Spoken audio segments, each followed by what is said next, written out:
being up on stage when the rhythm section is really, really swinging, you're playing a tune, there's no feeling like it in the world. The hair on the back of my neck stands up. I can't stop moving my body. All I want to do is smile. The best feeling for me on planet Earth is when I'm making music.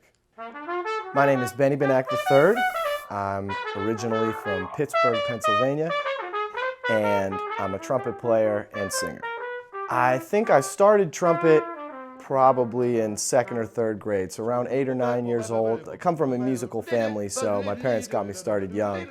And I played classical piano for years, and it was cool, but it was kind of like pulling teeth sometimes trying to get me to practice. Once I got to be 8 or 9, my dad put a trumpet in my hands because my grandfather, Benny Benack Sr., he was a trumpet player.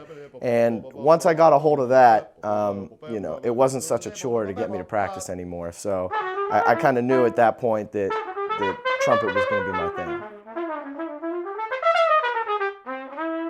If I had to like write a blurb for myself, I guess I would say I'm coming out of the tradition. You know, I love the roots of this music, and I respect it and honor it.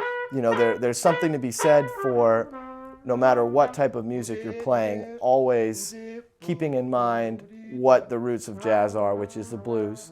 You know, that's kind of the grandfather of jazz, if you will.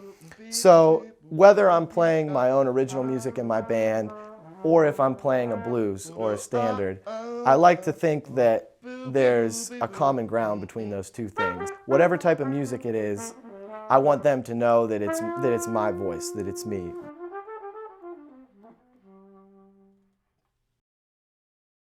I took a trip on a train and I thought about you. I think there's a little bit of this thing with jazz where every generation, you know, you look back with rose-colored glasses, every generation is going to say, back in my day, you know, this was the way things were, this is when it was really great. I think there's a big unknown with the whole music scene in general right now. We've seen the way that things were done in the past, whether it was your goal, your ultimate goal was to get a big record deal with a big company and put out your music that way. Now you see more and more guys making a studio at their crib and recording themselves, and you get a great product. It's, you know, it's remarkable what you can do now. So I think everyone is going to figure out how the format is going to work with getting their music out and reaching other people. As far as live performances and venues, especially in New York City, you know, you don't have to go very far to find incredibly talented young musicians, people that are putting themselves out there and also working hard to get the music out to other people. You go to any of these clubs, any of these jam sessions, and they're guys my age packing the clubs every night of the week. So I think jazz is in good hands. And the other thing that's cool is people in our generation have been influenced by the other music, the popular music from our generation. So I don't buy it when people say jazz is going out of style or jazz is out of fashion. I think jazz is always evolving and the scene is evolving.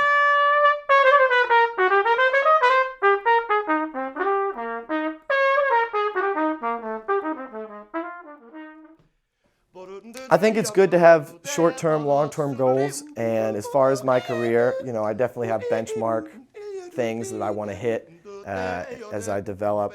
Recently recorded an album with a drummer named Chris Massey and the New Jazz Project as a sideman. And definitely in the next year or two, I'm probably going to have my group get in the studio. I'm not really sure what the formula is right now. I don't know. There's probably going to be some teaching in there, a lot of performing, some recording, a lot of touring. As long as I get to travel and see the world and I have the horn in my hands and I'm hanging out making music with my friends, I'll be happy. I peeked through the crack and I looked at the track, the one going back to you. And what did I do? You know what I did. I said, what did I do? What did I do? I thought about you.